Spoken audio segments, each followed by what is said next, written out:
кметовете на село Брежани.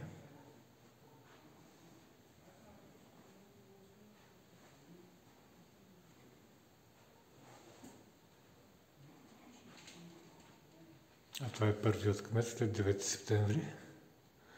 Атанас Костурков, който е моят вуйчо, брат на майка ми, а баща му е бил преди 9 септември 1934 година, ако не греша, кмет на Брежани.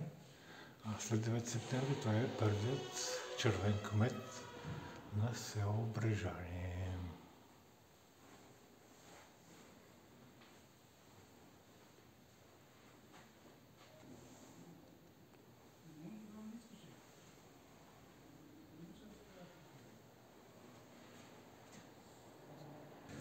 А това е кметството на село Брежани.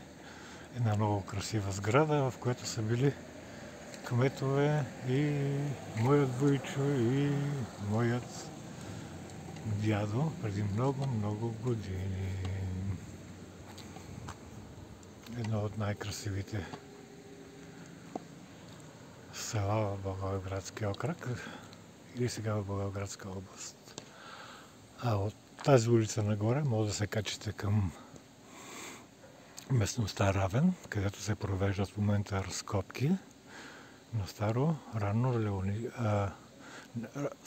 ранно неолитно селище, където са живяли първобитни хора, които още не са разполагали с желязо, но са живели в равното пространство преди Кестеновата гора, която вероятно пък е служила за тяхна прехрана. Най-вече кестените са много хранителни. А тук виждаме бебетата в Брежани. Това е най-младият Бъдещите младежи. Чао, чао!